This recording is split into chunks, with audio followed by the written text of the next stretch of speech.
कभी सोचा है हमारा जीवन भी उस रेत की घड़ी की भांति है। जो रेत नीचे गिर चुकी है वो हमारा अतीत है, जो अब भी ऊपर है वो हमारा आने वाला भविष्य है, और वर्तमान ये संकुचित स्थल है जहां से धीरे धीरे करके रेत गिर रही है। अर्थात हमारे पास जीने के लिए यही एक क्षण है। उसका उपयोग कैसे करना है ये हम पर निर्भर करता है। जो बीत गया उसका दुख मनाना है, या जो भविष्य में होने वाला है उसकी प्रतीक्षा में क्रोध करना है। सब कुछ करने के लिए यही एक क्षण है। प्रसन्न रहना है तो उसके लिए भी यही एक पल है। प्रतीक्षा करते रहोगे तो ये पल भी भूतकाल में बदल जाएगा। इसलिए आनंद के लिए, परोपकार के लिए प्रतीक्षा ना कीजिए। आपके पास जो पल है उनका भरपूर सदुपयोग कीजिए, क्योंकि इस घड़ी को पलटकर आप फिर से समय अवश्य गिन सकते हैं, परंतु अपना बीता हुआ समय आप वापस नहीं लौटा पाएंगे।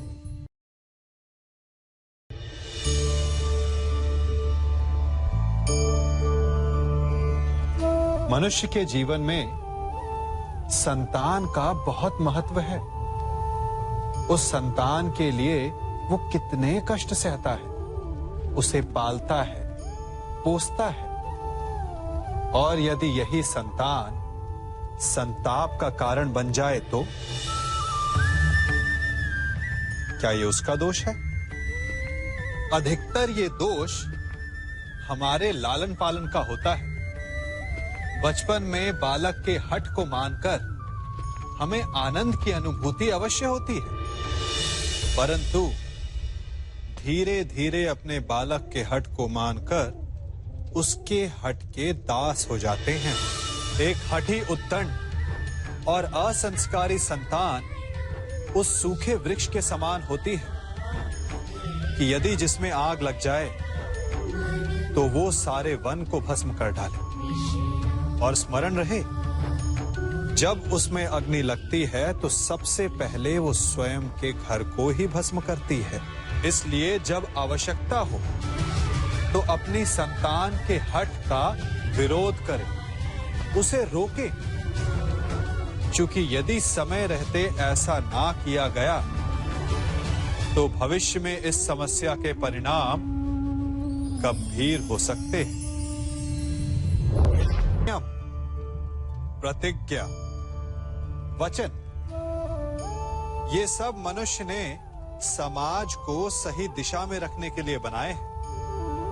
वो मनुष्य ही क्या जिसके जीवन में नियम ना हो, जिनका वो पालन ना करे, परंतु समय के साथ चलने के लिए नियमों को बदलना भी आवश्यक होता है, क्योंकि ये आज का समय ही तो है जो बीत जाने के पश्चात इतिहास बन जाएगा।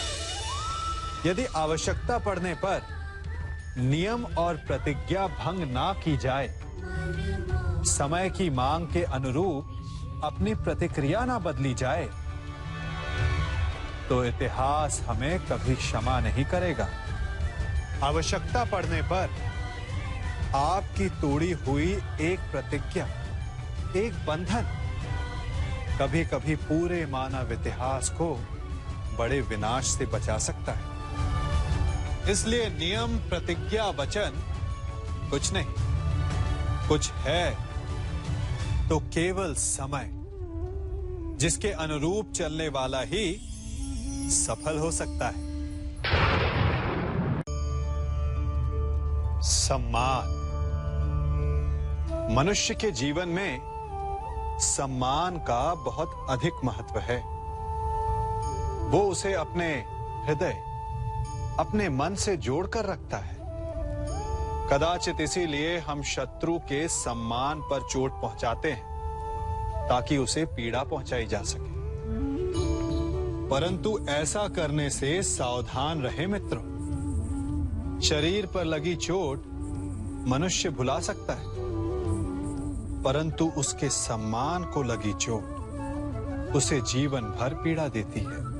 और स्त्री के मान सम्मान पर लगी चोट उसे उस सीमा तक ले जाती है जहां उसे केवल प्रतिशोध दिखाई देता है।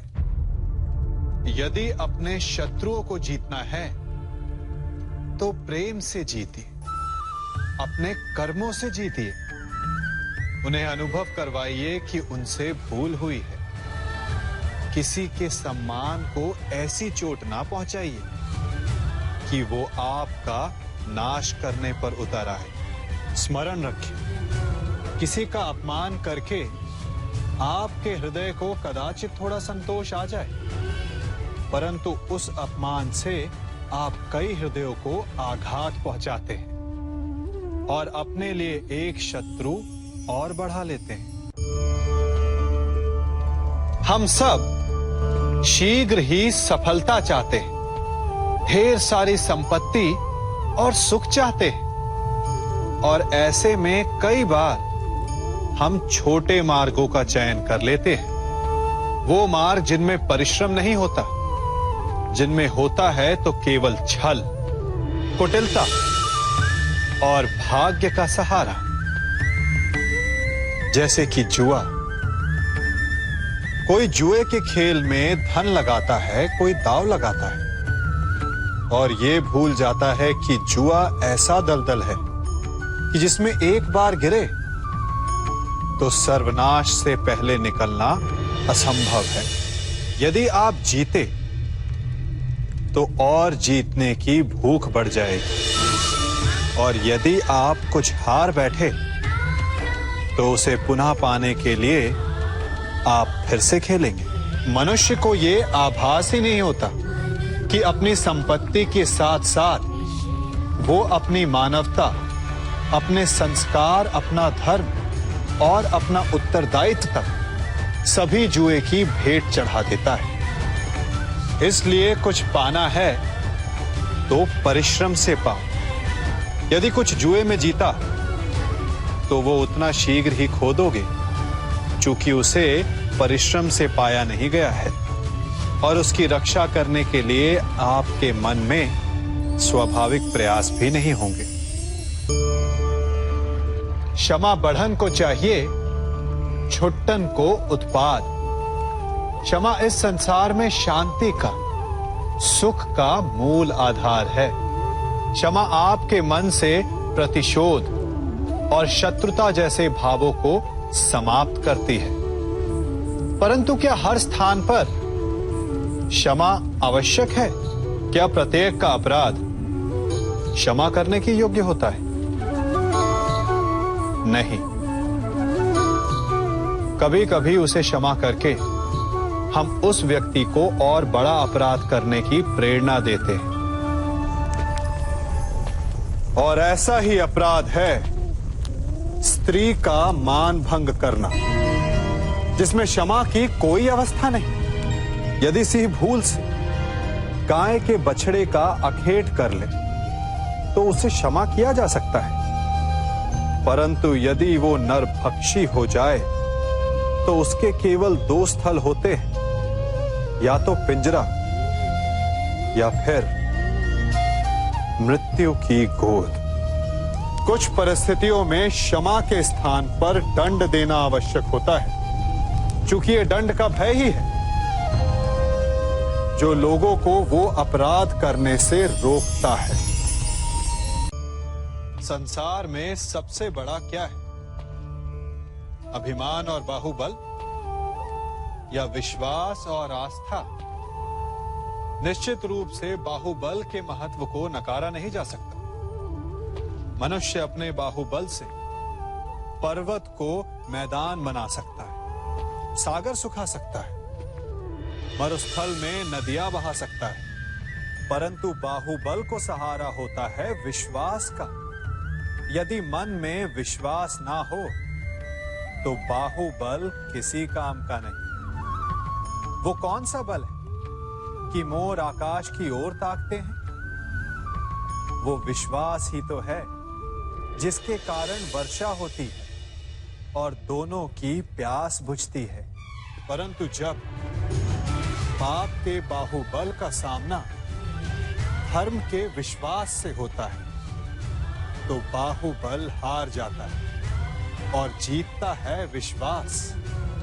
विजय होती है आस्था की।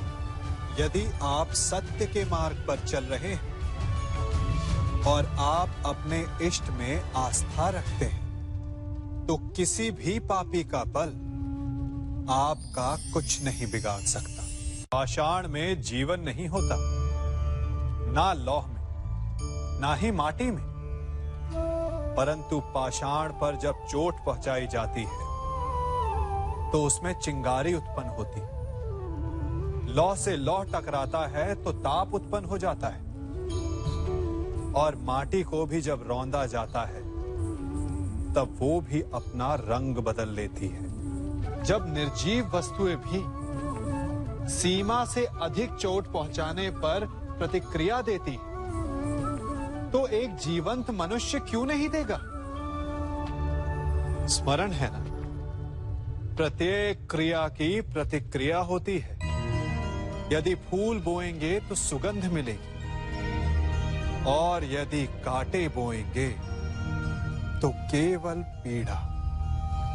और यदि आघात समय पर किया जाए, इतिहास पर किया जाए तो प्रतिक्रिया स्वरूप इतिहास बदल जाया करता है। इसीलिए सोच समझकर कार्य करना चाहिए, क्योंकि कभी कभी प्रतिक्रिया भयानक हो सकती है, विध्वंसक हो सकती है, अस्तित्व तक मिटा सकती है।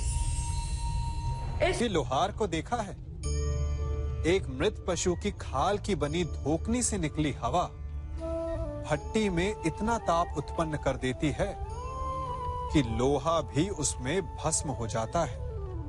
वो उस मृत पशु की आह है, उसकी पीड़ा के कारण निकला अभिशाप है, जो इतना ताप उत्पन्न करता है कि कठोर लोहा भी पिघल जाए, उसका आकार बदल जाए। जब तन पर चोट लगती है तो मुख से आह निकलती है। जब मन पर चोट लगती है तो आंखों से अश्रु निकल आते हैं। परंतु जब स्वाभिमान पर चोट लगती है तो मुख से निकले श्राप से अधिक विध्वंसक होता है आत्मा से निकला अभिशाप। श्राप केवल भौतिक रूप का नाश करता है, परंतु अभिशाप केवल नाश नहीं करता, अपितु सदियों से मिटे अस्तित्व का एक उदाहरण बना देता है। इसीलिए कभी किसी को इतनी पीड़ा मत पहुंचाइए कि आपका अस्तित्व अभिशाप में बदल जाए। हम कई बार शिकायत करते हैं कि हमारे साथ बुरा हुआ, अन्याय हुआ। कभी सोचा है, अधिकतर अपने साथ हुए अन्याय का कारण हम स्वयं होते हैं। हमारी मानसिक दुर्बलता होती है, हमारी सोच होती है। जब कोई दूसरा हम पर अत्याचार करता है तो हम उसका विरोध करते हैं, प्रतिकार करते हैं, प्रतिशोध लेते हैं, न्याय मांगते हैं। परंतु जब हम स्वयं ही अपने विरुद्ध अपराध कर बैठते हैं तो क्या? मनुष्य एक दांव खेलता है, कदाचित सामने वाले के छल के कारण वो हार भी जाता है। यहां तक अन्याय है, परंतु वो फिर से वही दांव क्यों खेलता है? अनजाने में यदि पांव कीचड़ में चला जाए, वस्त्र मैले हो जाए, तो भाग्य को दोष दिया जा सकता है। परंतु ये जानते हुए कि कीचड़ कहां है और फिर से वही पांव रखने को दुर्भाग्य नहीं, मूर्खता कहते हैं। स्वयं पर अपराध करना होता है, ऐसा अपराध जिसका कोई प्रतिकार नहीं, कोई प्रतिशोध नहीं, कोई प्रायश्चित नहीं, जिसका परिणाम केवल पीड़ा है, अंतहीन पीड़ा। कीचड़ तो कीचड़ है, उसका स्वभाव है मैला करना। कीचड़ को दोष देने से पूर्व अपने पांव को उनकी सीमा समझा देना कहीं अधिक उपयुक्त है। भाग्य, समय का भेद और हमारी असावधानी कई बार हमें समस्या में डाल देती है और हमें पीड़ा पहुंचाती है। फिर हम कभी अपने मित्रों से, कभी अपने आप से, कभी ईश्वर से केवल एक ही प्रश्न पूछते हैं कि क्यों, मेरे साथ ही ऐसा क्यों हुआ? इस प्रश्न का उत्तर किसी के पास नहीं। ये प्रश्न एक चक्रव्यूह की तरह है और इससे निकलने का मार्ग भी एक प्रश्न से ही आता है। यदि ऐसी अनुभूति हो तो स्वयं से प्रश्न पूछिए कि अब मैं ऐसा क्या करूं कि उस पीड़ा का अंत हो जाए। यदि मार्ग में बाधा आए तो ये प्रश्न ना करें कि बाधा मेरे समक्ष ही क्यों आई, बल्कि ये देखिए कि उस बाधा से कई लोग आगे भी बढ़े हैं। आगे बढ़ने के लिए पांव से धरती को धकेलना पड़ता है। जो बीत गया उसकी पीड़ा का मरहम बीते हुए कल में नहीं, आने वाले भविष्य में मिलेगा। वर्तमान को अतीत के अन्याय का शोक मनाने में व्यर्थ ना करें। वर्तमान का उपयोग ये सोचने में करें कि ऐसा क्या किया जाए कि भविष्य में किसी दूसरे को वो पीड़ा ना सहनी पड़े। कोई हमारे साथ छल करता है, कोई हमें पीड़ा देता है, तो तन दुख से और मन प्रतिशोध से भर जाता है। फिर हम प्रतिकार चाहते हैं, अपने मन की अग्नि को शांत करने के लिए प्रतिशोध चाहते हैं। और यही हम सबसे बड़ी भूल कर बैठते हैं। तो क्या किया जाए? इसका केवल एक ही उपाय है और वो है क्षमा। यदि प्रतिकार चाहिए तो प्रतिशोध भुला दीजिए और न्याय की ओर अपने पग बढ़ाइए, क्योंकि यही वास्तविक प्रतिकार है। भूल अनजाने में होती है, परंतु दूसरी बार वही भूल करना मूर्खता होती है और बार बार वही भूल करना अपराध। यह अपराध इसलिए है क्योंकि हमारी आने वाली पीढ़ी बार बार की गई इस भूल को नीति मानकर उसका पालन करने लगती है और अगली आने वाली पीढ़ी उसे नियम बना लेती है। तो हुआ ना अपराध। जब हम चलते हैं तब अपने पद चिन्ह पीछे छोड़ आते हैं और हमारे पश्चात आने वाले उस पथ को सही पथ समझकर उस अनुचित मार्ग पर आगे बढ़ जाते हैं। तो क्या किया जाए? माना कि कुछ भूल को सुधारा नहीं जा सकता, परंतु उनके चिन्ह धुंधले अवश्य किए जा सकते हैं ताकि आने वाली पीढ़ी उसका पालन ना करे। और यही भूल को सुधारने का सबसे श्रेष्ठ मार्ग है। परिवर्तन संसार का नियम है, ये तो आप सबने सुना होगा। हम सब समय के साथ परिवर्तित होने का दंभ भरते हैं और आर्थिक रूप से संपन्न भी हो जाते हैं, परंतु क्या वास्तव में यही परिवर्तन है? नहीं। घर में, जीवन शैली में, खान पान में परिवर्तन अस्थायी है। कुछ महत्वपूर्ण है तो सोच का परिवर्तन। समय के साथ अपनी सोच को भी बदलें। जिस प्रकार केवल वस्त्र बदल लेना स्नान नहीं माना जाता, उसी प्रकार दिखावे का परिवर्तन समाज को शुद्ध नहीं करता। शुद्धि के लिए आवश्यक है मन का परिवर्तन। क्योंकि जो गतिमान है वही मनुष्य है, जो स्थिर हो गया वो पाषाण है, और जो समय के साथ अपनी सोच ना बदले वो शमशान है, और शमशान अंत होता है।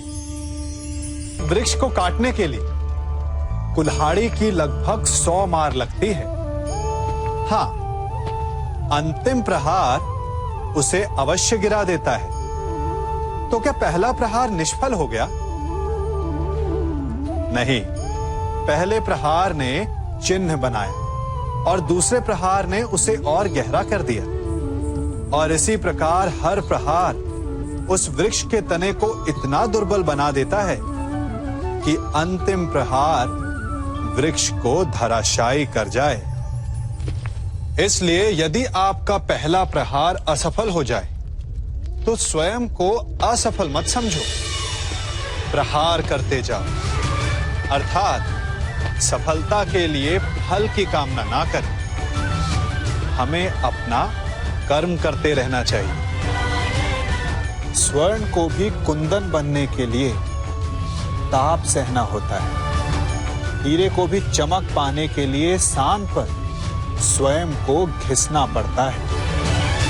इसीलिए यदि सफलता की चमक चाहिए तो परिश्रम करना पड़ेगा और कठिनाइयों का ताप सहना होगा। कभी कभी ऐसा नहीं लगता कि सब कुछ होते हुए भी आपको कुछ और चाहिए? ये मिल जाए तो वो चाहिए। यदि आपको ऐसा असंतोष अनुभव होता है तो इसमें कोई आपत्ति नहीं है, क्योंकि संतुष्ट हो जाना मनुष्य का स्वभाव ही नहीं है। और इसी कारण मानव ने सभी जीवों में सबसे अधिक विकास किया। इसीलिए मनुष्य ने आर्थिक और शक्ति रूप से वृद्धि की, संपन्नता बढ़ती गई, ज्ञान बढ़ता गया। अर्थात विकास के लिए असंतोष बहुत आवश्यक है। परंतु समस्या तब उत्पन्न होती है जब ये असंतोष ईर्ष्या में बदल जाता है। जब आप स्वयं की संपत्ति अर्जित करने की अपेक्षा ये प्रयास करने लगते हैं कि आपके प्रतिद्वंदी की संपत्ति अधिक ना रहे, तब ये असंतोष ईर्ष्या में बदल जाता है। और यही ईर्ष्या जन्म देती है अपराध को, षड्यंत्र को। तो प्रश्न ये उठता है कि इस ईर्ष्या से बचा कैसे जाए? और इसका केवल एक ही उपाय है, जब प्रयास अपने साथ साथ दूसरों के विकास का भी हो, तब जाकर ईर्ष्या समाप्त होती है और प्रारंभ होता है आनंद का, वास्तविक विकास का। हम सबके जीवन में कई बार ऐसा होता है कि हम लक्ष्य के बिल्कुल निकट होते हैं, परंतु अचानक हमारे मार्ग जैसे बंद हो जाते हैं, या फिर हम भ्रम में फंस जाते हैं। कभी कभी उस भ्रम से जूझकर हार मान लेते हैं, कभी कभी उस भ्रम को ही लक्ष्य समझ लेते हैं, और प्रत्येक स्थिति में हमारा लक्ष्य हमसे दूर होता जाता है। अब प्रश्न ये उठता है कि ऐसे में क्या किया जाए? और उत्तर है धैर्य। मन जब अधीर होता है तब सोचने समझने की क्षमता खो देता है, भ्रम के माया जाल में फंस जाता है और अंततः थक कर हार जाता है। जबकि धीरज रखने से मन शांत होता है, आप एकाग्रचित होते हैं, भ्रम के माया जाल से निकलकर अपने लक्ष्य को देख पाते हैं। इसीलिए धीरज रखना सीखें, क्योंकि ये बहुत बड़ी शक्ति है। हम सब अपनों की, अपने मित्रों की, परायों की सहायता करते हैं, परंतु हम सब के मन में एक व्यथा रह जाती है कि वो हमारा उपकार भूल गया, कि उसने हमें सम्मान नहीं दिया, कि समय पड़ने पर उसने हमारी सहायता नहीं की। होता है ना ऐसा?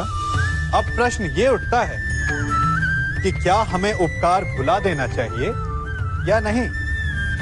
और उत्तर भी दो हैं, हां भी और ना भी। हमें दूसरों पर किए गए उपकार को भुला देना चाहिए, परंतु यदि किसी ने हम पर उपकार किया है तो उसे नहीं भुलाना चाहिए। यदि दूसरों पर किए उपकार भुला दिए तो अपेक्षा नहीं रहेगी। अपेक्षा नहीं रहेगी तो वो टूटेगी नहीं, मन कुंठित नहीं होगा। और स्वयं पर किए गए उपकार को स्मरण रखा तो उसे चुकाने के लिए सदा तत्पर रहेंगे, उपकार करने वाले के कृतज्ञ रहेंगे, तब भी मन प्रसन्न रहेगा। और यदि हम सभी ऐसा करने लगे तो सबके मन को संतोष रहेगा। अपने लक्ष्य तक पहुंचने के लिए साधना कठिन होती है, परंतु उससे अधिक कठिन होता है अपने कर्तव्य के लिए साधना को छोड़ देना। अब आप सोच रहे होंगे कि ये कैसी पहेली है। हम सब लक्ष्य प्राप्त करने के लिए अपनी सीमा से पार जाकर परिश्रम करते हैं, और कभी कभी लक्ष्य सामने होने पर भी हमारे समक्ष विकल्प आ जाता है कि लक्ष्य प्राप्त करें या कर्तव्य निभाएं। और चूंकि मनुष्य कहीं ना कहीं थोड़ा सा निर्बल होता है तो वो कर्तव्य से पलायन कर जाता है। तनिक सोचिए, बिना कर्तव्य के लक्ष्य पाना क्या आपको आनंदित करेगा? नहीं ना, क्योंकि कभी ना कभी लक्ष्य आपकी परीक्षा लेता है कि क्या आप कर्तव्य निभाने में सक्षम हैं या नहीं। लक्ष्य आपको तभी चुनेगा जब आप कर्तव्य को चुनेंगे। मनुष्य सदैव स्वप्न देखता है और जीवन भर उन्हें पूर्ण करने के प्रयास में लग जाता है, परंतु प्रश्न ये उठता है कि हमारे प्रयासों के पश्चात हम में से कई सफल क्यों नहीं होते? कारण है संयम। संयम अर्थात स्वयं को रोक सकने की क्षमता। अब आप कहेंगे, जब आगे बढ़ना है तो स्वयं को रोकना क्यों? विकास के विज्ञान में संयम का ज्ञान बहुत ही आवश्यक है। 4 पग आगे बढ़ना हो तो 1 पग पीछे हटने का साहस ही संयम है। संयम अपनी इंद्रियों पर, अपने आकर्षणों पर, अपनी इच्छाओं पर। कभी सोचा है, नदी की गहराई में जाने के लिए सांसों को रोकना पड़ता है, पर्वत पर चढ़ने के लिए अपने पांव को रोकना पड़ता है। यही संयम होता है। यदि गहराई से देखेंगे तो आप पाएंगे कि लक्ष्य को पाने के लिए संयम होना सबसे अधिक आवश्यक है। संबंध बड़ा ही विचित्र भाव है ना? हम जीवन में आगे बढ़ते हैं अपने संबंधियों के लिए। हम परिश्रम करते हैं ताकि वो प्रसन्न रहे जिनसे हमारा संबंध है,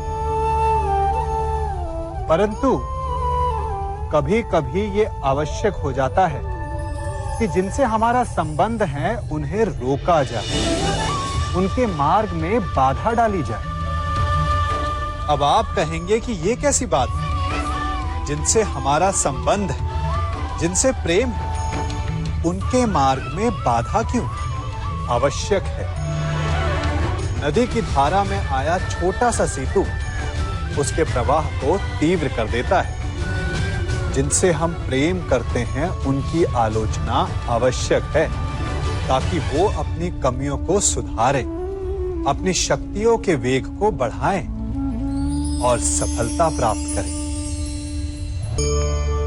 कहते हैं, जब भाग्य बुरा हो तो मीठी नदी का पानी भी खारा हो जाता है। क्या आपको भी यही लगता है? नहीं, हर अनहोनी का कारण भाग्य नहीं होता। कारण होती हैं हमारी असावधानियां। कठिनाइयों में सावधानी सबसे महत्वपूर्ण ढाल है। अनजान मार्ग पर आगे बढ़ने से पूर्व अपने एक पांव को धरा पर जमाना और दूसरे पांव से आगे आने वाली भूमि को टटोल लेना ही समझदारी है। सत्य बोलने में, वचन देने में या प्रतिज्ञा लेने में सावधानी आवश्यक है। अर्थात सावधानी का अर्थ है पहले भविष्य का आकलन कर लेना। यदि घर की नींव डालने में असावधानी बरती जाए तो इमारत चाहे कितनी भी सुंदर क्यों ना हो, वो ध्वस्त हो ही जाती है। इसीलिए सुरक्षित भविष्य का आधार है वर्तमान में बरती हुई सावधानी। क्योंकि भविष्य में क्या होने वाला है ये आप जान नहीं सकते, परंतु उससे बचने के लिए सावधानी की ढाल का प्रयोग अवश्य कर सकते हैं। मनुष्य का जीवन हार और जीत, विजय और पराजय, सफलता और असफलता के मध्य झूलता रहता है। आपके साथ भी ऐसा होता होगा, है ना? जब आप सफल होते हैं, किसी चुनौती पर विजय पाते हैं, तो मन प्रसन्नता से आनंद के उपवन में झूमने लगता है। और जब आप असफल होते हैं, तब मन दुख और पीड़ा के सागर में डूबने लगता है। परंतु वास्तव में सफलता और असफलता है क्या? तनिक ध्यान से सोचिए। ये केवल हमारी मनोस्थिति मात्र है। हमारी पराजय तब नहीं होती जब हमारा शत्रु विजय प्राप्त कर ले। हमारी पराजय तब होती है जब हम पराजय स्वीकार कर लें। हम असफल तब नहीं होते जब हम लक्ष्य ना पा सके।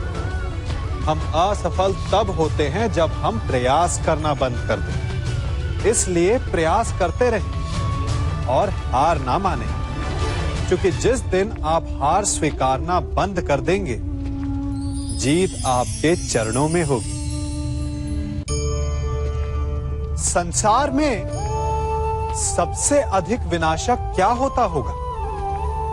लालच नहीं, कामना नहीं, क्रोध नहीं, तो फिर सबसे अधिक विनाशक आपका अंत चाहने वाला शत्रु होता होगा।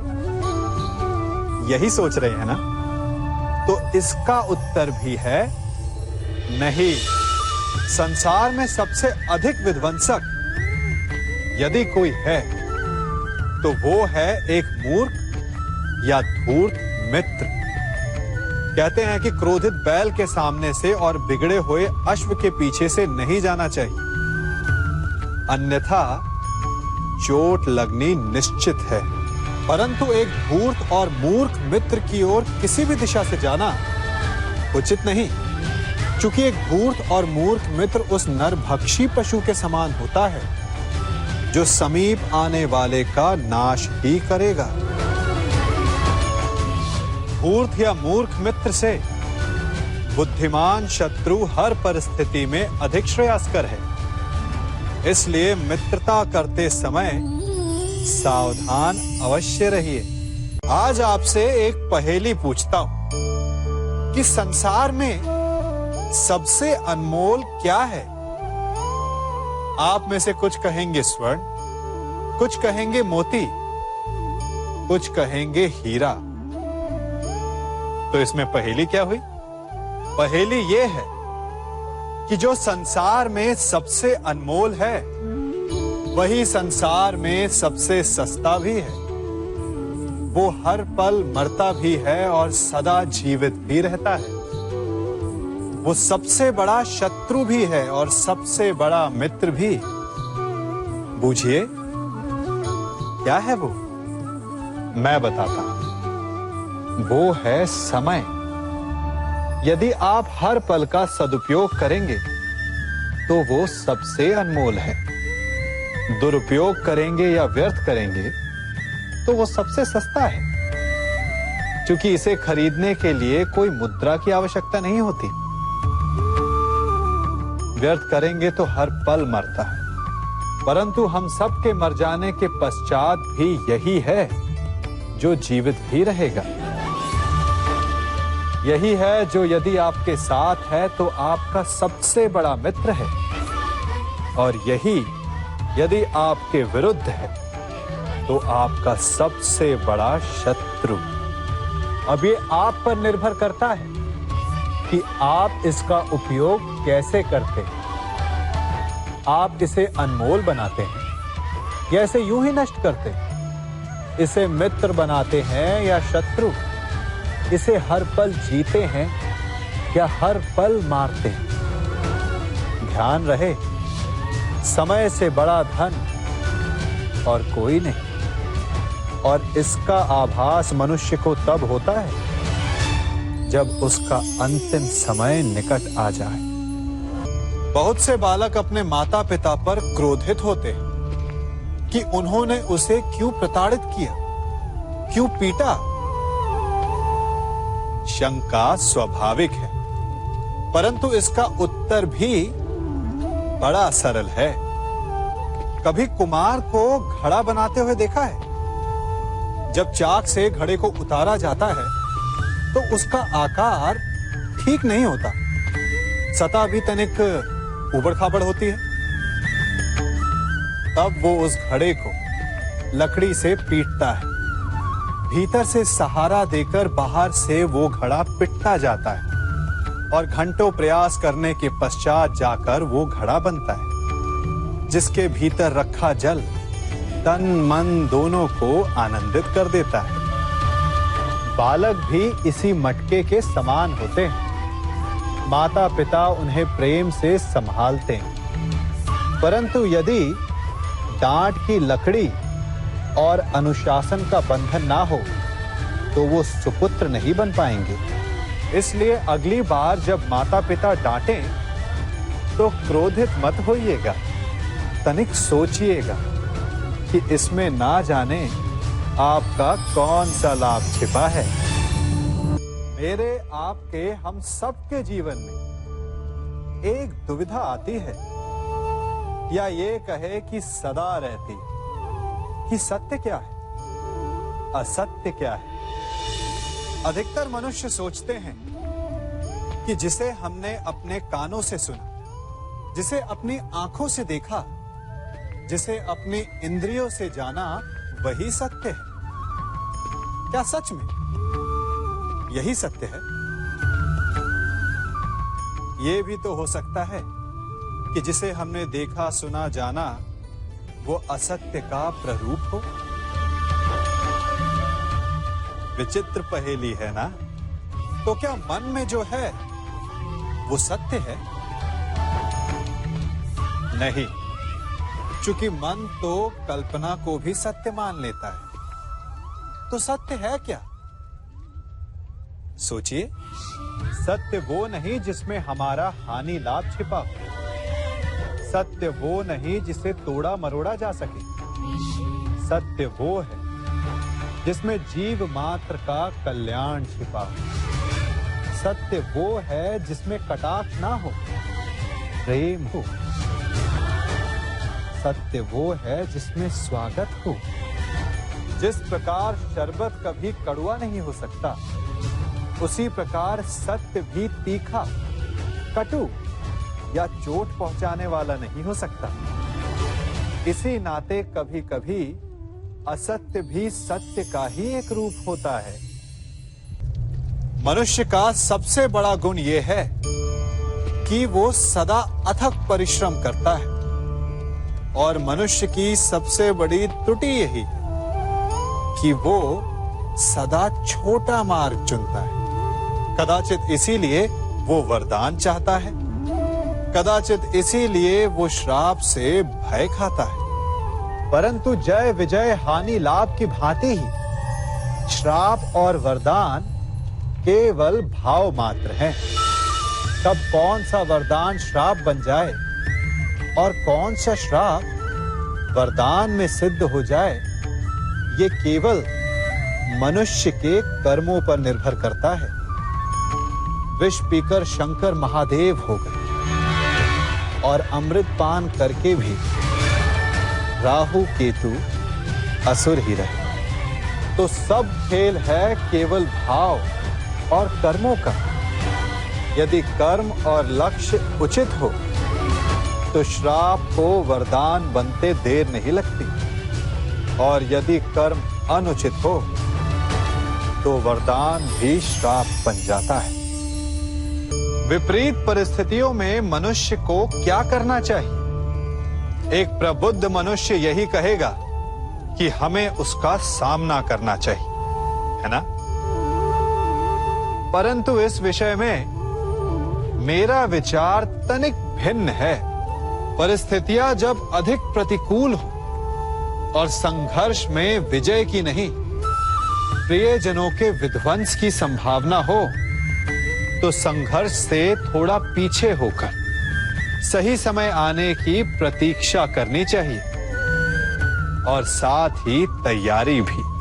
जैसे मरुस्थल के पौधे अपने बीजों पर आवरण लगाकर उन्हें सुरक्षित रखते हैं ताकि वर्षा की फुहार आने पर वो फल फूल सके, ठीक उसी प्रकार अज्ञातवासी होना भी उचित है और रण छोड़ देना भी, क्योंकि बिना तैयारी का युद्ध आत्मघाती ही होता है। संसार का नियम है कि वो शक्ति से संचालित होता है। सूर्य में तेज है इसीलिए उसकी पूजा की जाती है। चंद्रमा में आलोक है इसीलिए उसे रात्रि का देव माना जाता है। शक्ति से सभी आकर्षित होते हैं, परंतु कभी कभी यही शक्ति समस्या का कारण भी बन जाती है, क्योंकि शक्तिशाली वो भी हो सकता है जिसका मंतव्य शुभ ना हो, जिसका मन बुरा हो। और ऐसे में यदि उस शक्ति के प्रति संतान का आकर्षण बढ़ जाए तो माता पिता क्या करें? माता पिता का कर्तव्य यही बढ़ जाता है। इसलिए बालकों को सिखाएं कि वास्तविक शक्ति वही है जो शुभ करे, जो विकास करने में सक्षम हो, विध्वंस में नहीं। शक्ति का उचित प्रयोग करना ही बालकों को सिखाना माता पिता का धर्म है।